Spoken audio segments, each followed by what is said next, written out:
Бидний хувьд болохоор хамгийн сүүлд болохоор олон улсын бондын арилжааны одоо Bloomberg терминалыг бол одоо идэвхтэй нэвтрүүлээд явж байна. За тэгээд үүн дээрээс болохоор бид нэр бондын арилжаанаар нэлээд идэвхтэй одоо оролцсон явж байна. За гэхдээ мэдээж нэг зөвхөн одоо олон улсын бондон дээр мэдээж Монголоос олон улсын засаглалаар бүртгэгдсэн бондууд маань бол яг энэ цаг хугацаанд бас нэлээд хөдөлгөөнтэй байна. Одоо хамгийн ихний том хөдөлгөөн бол одоо 4 сард орсон дээ. Одоо Дональд Трамп ерөнхийлөгч маань одоо бусад бүх улсын улс дээр тариф тавьсантай холбоотой одоо хөгжиж байгаа орнуудын бонд бол одоо хамгийн түрүүнд л ингээд үнэн унаад өгөөж нь бол нэмэгдсэн. За үүнээс гадна болохоор яг 5 сард бол бас одоо нэг манай дотоодын одоо улс төрийн нөхцөл байдлаас улбалаад дотоодын бооны үн маань бол ингээд унаад за өгөөж нь нэмэгдээд үнэн гэдэг маань өөрөө нөгөө талдаа өгөөжийн зөрүүн одоо үнийн зөрүүнээс өгөөж авч байгаа учраас хөрөнгө оруулагч нарын өгөөж бол нэмэгдээд явж байгаа ийм хандлагатай байна яг бондын тухайд бол за тэгэхээр бидний хувьд бол одоо хөрөнгө оруулагч нартай бол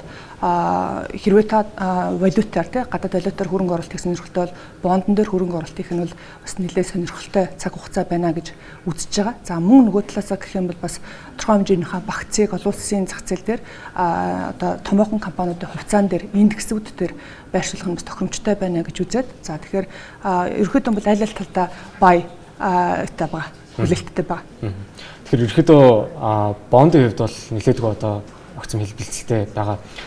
Ер нь хөрөнгө оруулагчид одоо портфолио бүрдүүлэхдээ хуваарлалт ер нь хэрхэн хийх зүйтэй бол за бонд ч хувьцаа 60% ч гэдэг юм уу. Энэ стратеги ер нь хэр үр дүнтэй гэж харж байна.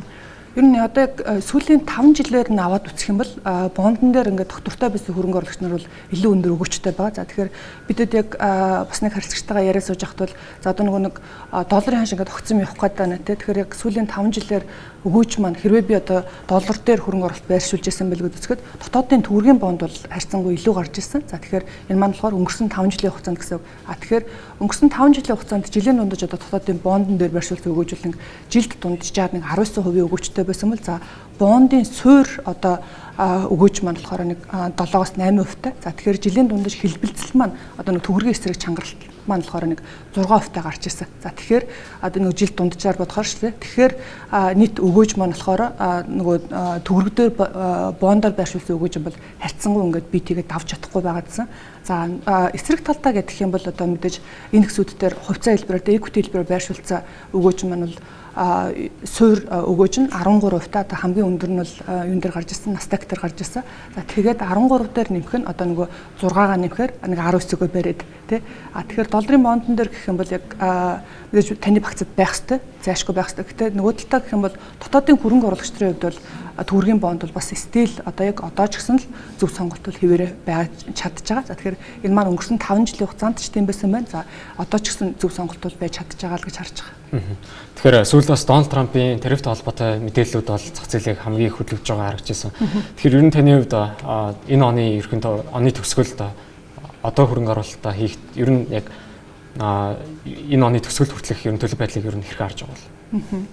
За яг өнөөдрийн байдлаар одоо дөрөвд өдөр шүү дээ. Тэнгүүт тариф дээр бол одоо хууль бус байна гэдэг нэг шүүхээс нь гарчихсан байсан. За тэгээд эсрэг талаас нь гэх юм бол засгийн газар нь болохоор давж залтах шат руу одоо очино гэдэг. За тэгээд энэ мэдээтэй улбалаад олон улсын зах зээл бол нэлээд эерэгтэй Америк нэгдсэн улсын зах зээлийн equity market дээр бол нэлээд эерэг юм хүлээлттэй болоод зах зээл бол нэлээд савлгаатай байна. За нөгөө талаасаа гэх юм бол 7 сард болохоор одоо бидэд бол юуны бодлогын хөвөл нэлээд бас буураад ороод ирэх болов гэдэг хүлээлттэй байгаа. За тэгэхээр хэрвээ бодлогын хүн маань одоо хүлээжсэнчлэн буураад ороод ирэх юм бол equity market буюу одоо яг Америк нэгдсэн улсын суурь капитал маркет маань бол одоо дээшээ эерэг хүлээлттэй байгаа. За тэгэхээр бидэд яг Apex Capital-ын зүгээс болохоор одоо бол долларын бондон дээр, төгрөгийн бондон дээр за нөгөө талаасаа гэх юм бол долларын хувьцаан дээр хөрөнгө оруулалт хийхэд бол тохиромжтой цаг хугацаа гэж харж байгаа. Тэгэхээр танай компани зүгээс ер нь одоо ямар салбарын хувьцаанууд илүү өсөлт үзүүлэх боломжтой гэсэн юм таамаглалт урт хугацааны одоо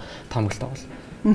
Урт хугацаан дээр бол бид ерөнхийдөө нөгөө яг тухайчлан салбараасаа илүүтэйгээр зөвөр нь бол яг нийт маркетинг индекс дээр бол илүү төвлөрж байна. За тэгэхээр энийг бол тогтмол хөрөнгө оруулалт хийгээд явах нь бол аюул тохиромжтой гэдэг байр суурьтайгаа. За тэгээ хоёулаа нөгөө түрүү бас ярилцж байхад бид хөрөнгө оруулагч нартай болохоор та төгрөгөөр бондоо эзэмшээд за авж байгаа өгөөжөөрөө одоо долларын хувьцааны хөрөнгө оруулалтыг хийгээд явах нь аюул тохиромжтой байна гэдэг ийм стратегтэй ярилцж байсан. За тэгэхээр энэ стратеги маань яг одоо ч хэвээр. За тэгэхээр энэ бол бас хамгийн одоо нөгөө зөв үр дүнтэй өгөөжтэй байсан байна гэдэг бол харагдаад байж байгаа. За тэгэхээр бидний хувьд болохоор одоо арай илүү бай тал руугаа байгаа одоо юун дээр доллар дээр хөрөнгө оруулалтын нөхцөл төрөл арай илүү бай. За тэгтээ байгаа одоо нөгөө үндсэн юм дээр бол бондон дээр төгрөгийн бондон дээр. За тэгээд хэрвээ та мэдээж доллараар одоо хадгаламжтай ч юм уу те тэгэх юм бол хадгаламжаас харьцангуй өндөр өгөөжтэй одоо жишээлбэл дотоодын зах зээлийн микийн бонд гэхэд чи жилийн өгөөж нэг 12.7% орчсон байгаад байна. Тэгэхээр жилд 12.7% өгөөжийг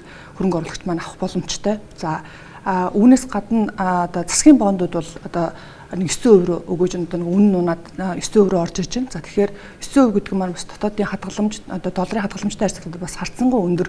Тэгэхээр энэ дээр бас одоо авчиж болж байна. За Америкийн өөрийнх нь бондууд бол бас нэлээд бага л да одоо нэг 4% байгаад байна. Тэгэхээр энэ бас нэг тийм одоо бидний хувьд бол дотоодын хөрөнгө оруулагчны хувьд бол сонирхол татах нь арай бага. Гэтэ 12.7-тай бондыг одоо 26 оны эсрэг тус бондыг бас авч болж шүү дээ. Одоо дотоод дотор байгаа микийн бонд хамгийн одоо сүүлийн 2 одоо үнийн ингээд дотоодын бондуудын emerging market-уудын бондын уналтан дээр хамгийн тогтвортой үнийн одоо хэлбэлцтэй байсан бонд бол байгаа даа. Тэгэхээр бид бол бас энэ дээр бол одоо бай сигналтай байж байгаа.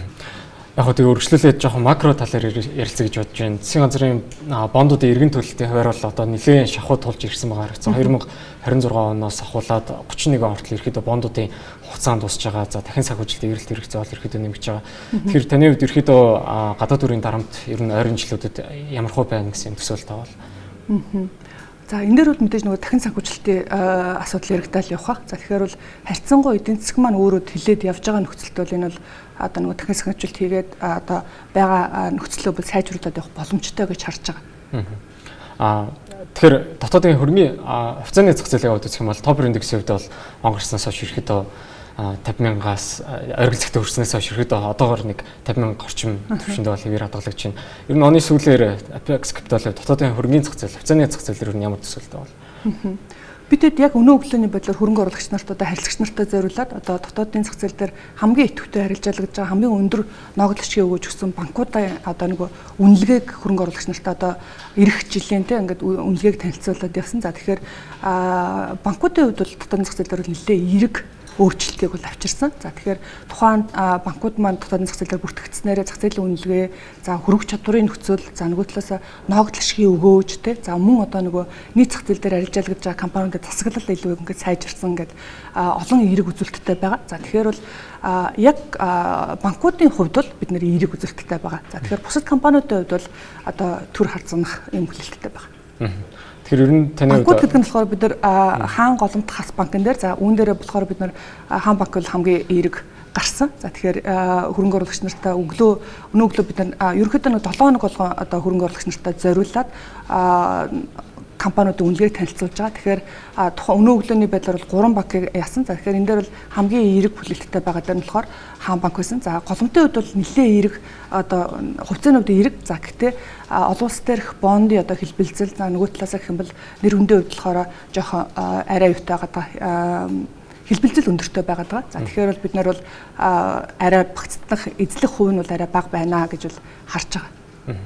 Тэр ихэд эцэст товчгоос суугаад яг одоо зах зээлийн дөрөв төрхийг харахад бол бас тодорхойгүй байдал бол нэлээд өндөр харагдаж байна. Тэгэхээр таны хувьд хөрөнгө оруулагчдын хувьд одоо ямар сэтгэл зүйд, ямар стратегтэй арилжаанд оролцох зүйтэй гэж зүйлэх бол. За олон улсын ч төр, дотоодын ч төр одоо олон улс төр гэх юм бол IPO гаргаж байгаа компаниудын тоо бол одоо эрс багасчихсан тий 2 дахин багасчихсан. За IPO гаргаж байгаа волюм саясын хэмжээ бас ингээд баг 2.7 дахин багасчихсан. Ийм үзүүлэлттэй ба одоо оргил цэг буюу 21 оны эхнээс ингээд аваад үсэх юм бод. За тэгэхээр аль талдаа гэх юм бол олон улсын хөрөнгө оруулагч нарт тэр эрсдэл өндөртэй байна гэдэг тогтмол хөрөнгө оруулалт руу мөнгө байршуулах нь илбгшээд ирж байгаа. Гэтэ өнөөдрийн мэдүүд арай өөр байлаа тий.